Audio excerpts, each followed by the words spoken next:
Hello everybody, and welcome back to another JA Diecast video.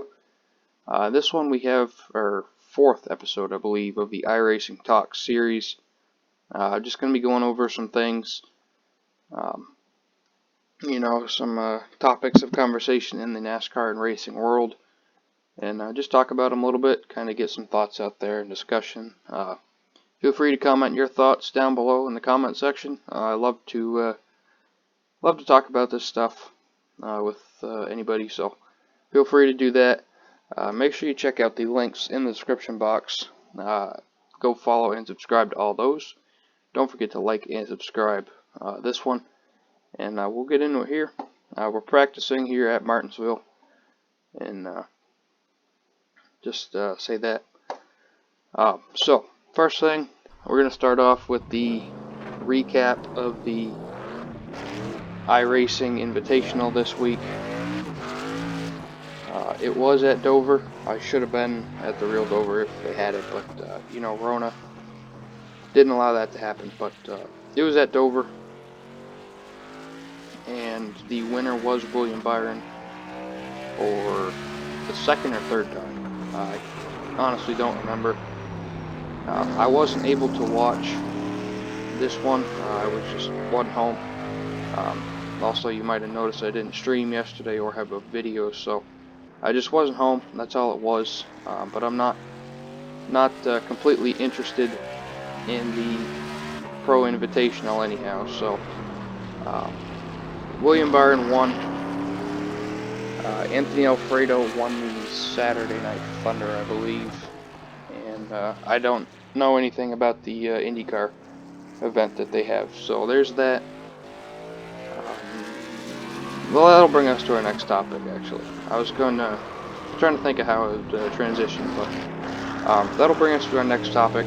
During the broadcast, they were talking about next week's race and where it'll be and all that. And some of you may have heard or seen a while ago, Dale Jr. went to North Wilkesboro. I don't know if it's North Wilkesboro Speedway or Motor Speedway or whatever it is, but he went to the North Wilkesboro racetrack and basically cleaned it up and got everything, pulled the grass and the weeds and stuff out of the track and just cleaned the facility up, made it presentable, or scannable actually. Basically did that on his own time, own money, and cleaned it up so iRacing could scan the track, so they could potentially bring it to iRacing, or just so they have the track if they tear it down and all that, they'll have it somewhere.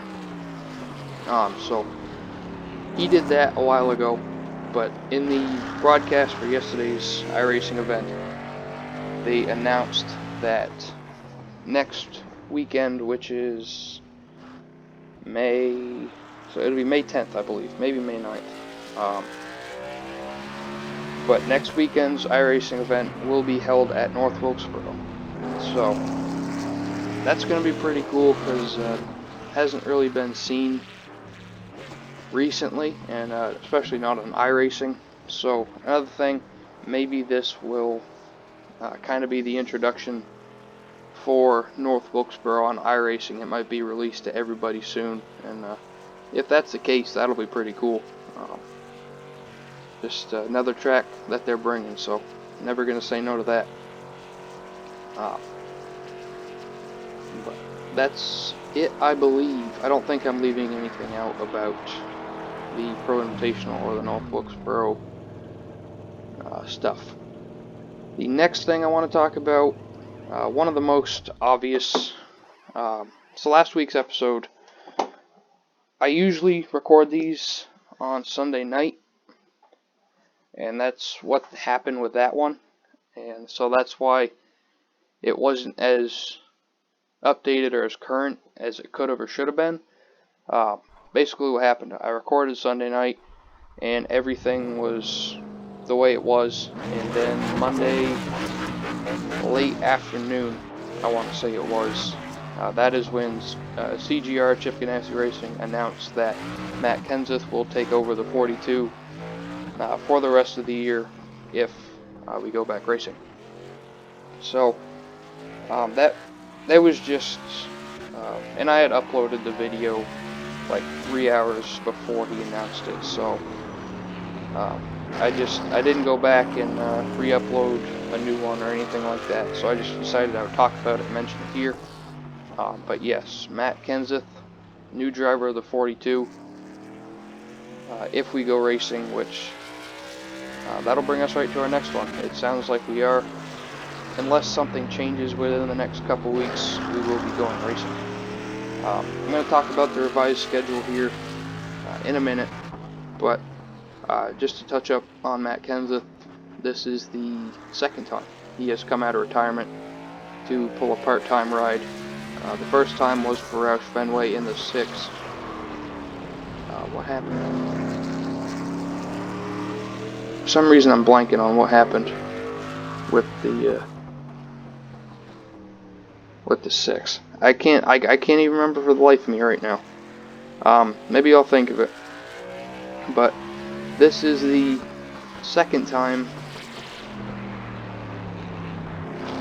that he's come out of retirement. First for the 6 for Roush Fenway, and then now, of course, with the 42 for CGR. He is 100% a great driver. He just is. He's got the talent. He's got the results and the stats. So he is. I would be surprised. What I'm trying to say is I would be surprised if he can come out and, win a race. Just given how difficult it is and the fact that he's been away for so long, over a year, but it's just, especially with the way, well, one thing that's going in his favor is that A, he has the talent, but also B, nobody's been on the track, so it's going to be more of an even playing field than what it might have been. So, but I'd be surprised if he wins. I hope he does, but 100% he will run good and probably get a couple top 5s, top 10s before the year is done. Especially with this revised schedule, it's definitely going to be interesting to see how it wears on the drivers and how it can impact the performance of some of them, and how these weak races will run them down, and it could come down to more of a physical, like an endurance thing for these drivers, and how that can be an advantage for some of the drivers as opposed to other ones. But the next thing is indeed the revised schedule.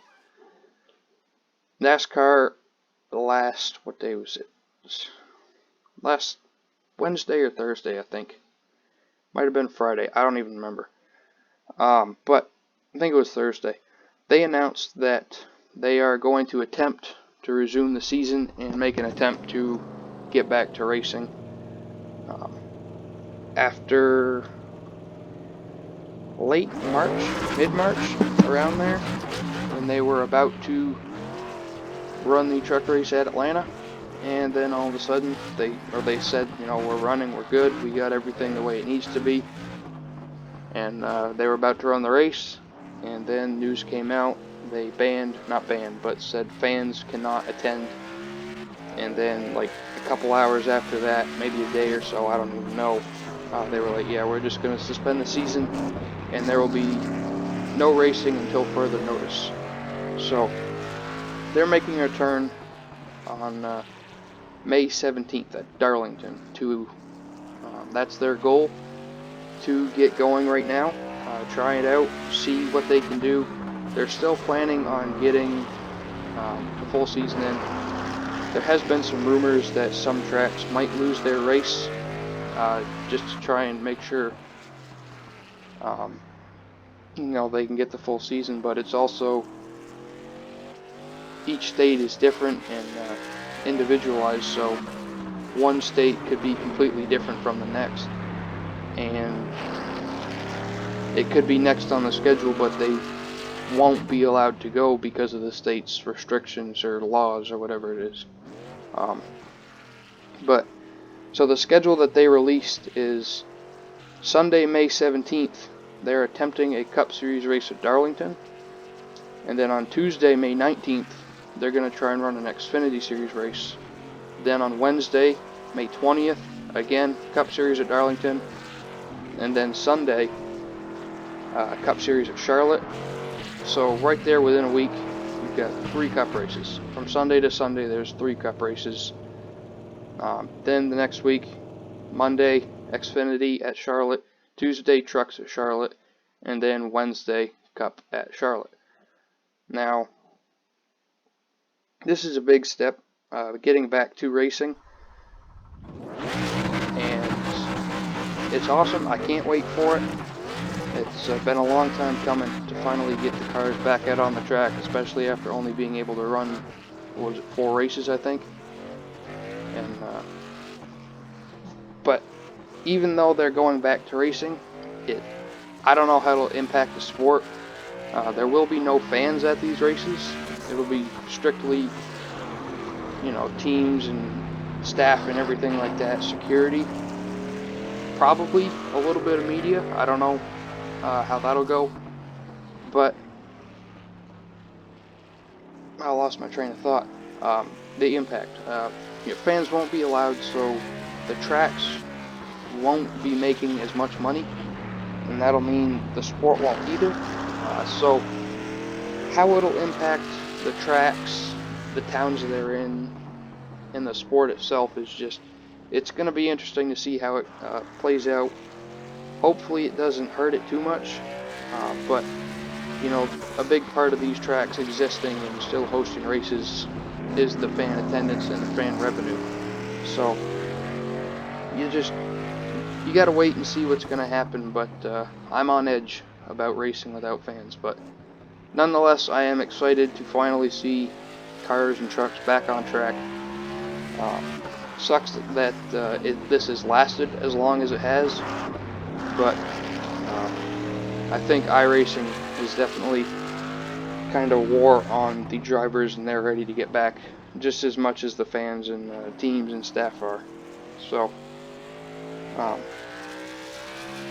but that's it for the revised schedule. I kind of brought up iRacing kind of being wore out, so I'm going to talk about that briefly. One thing that kind of got on my nerves a little bit was Corey LaJoy yesterday.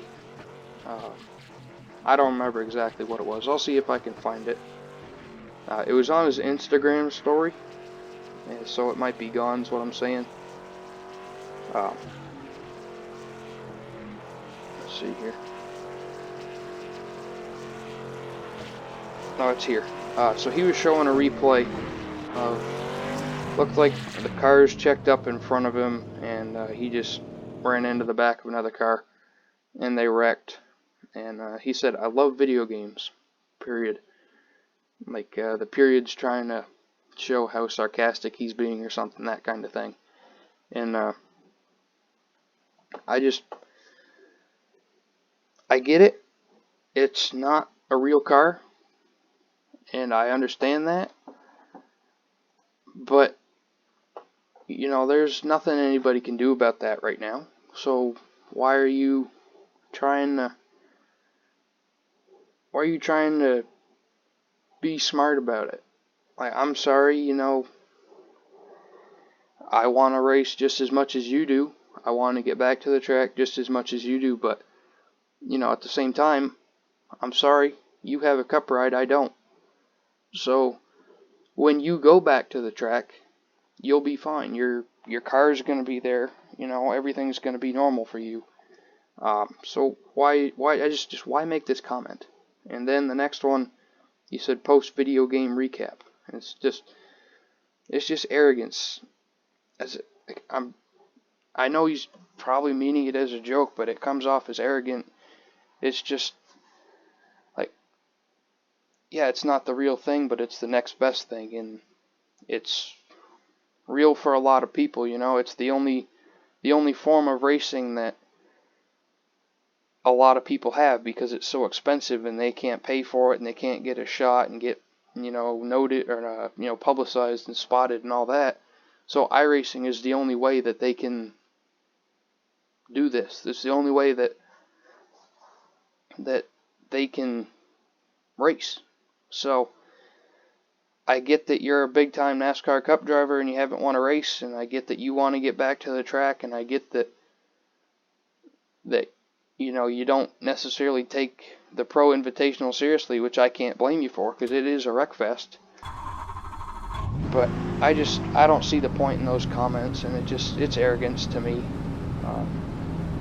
I don't know if that made any sense. I tried to word it as best as I could, but I don't know if it did. Get to center here, the line. But I do hope that this quarantine hasn't hit you too hard, and the disease and the pandemic hasn't been too difficult on you and your family. I hope that everybody is alright and safe and getting along as. So, that being said, I do hope you enjoyed the video. This is becoming one of my favorite series, for sure. I just like doing it. I like talking about this stuff. So like I said, feel free to comment below as I hit the wall there doing a burnout. I was trying to keep it quiet so the engine doesn't overpower my voice and you can still hear me, but like I was saying, one of my favorite things to upload here. And stay tuned for next week's. This week, I'm not sure what I have planned for this week.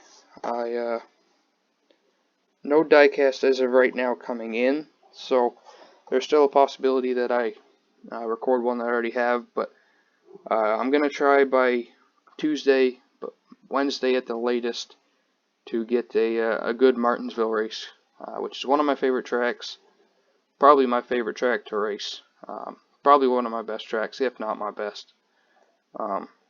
So hopefully I can get a good race, an entertaining race, and it won't just be, laps down and wrecking every other lap. But hopefully it'll be a good, clean, hard race and entertaining to watch. But that'll do it for this one. I do hope you guys enjoyed the video. Make sure you hit that like button. Comment your thoughts and opinions on some of the stuff we talked about. Make sure you subscribe. I've been trying to go daily. I know I missed April 1st and yesterday, which was May 3rd. So actually this is May the 4th. So any Star Wars fans out there, happy May 4th. But that'll do it for this one. I do hope you guys enjoyed. Thank you for watching. I'll see you in the next one.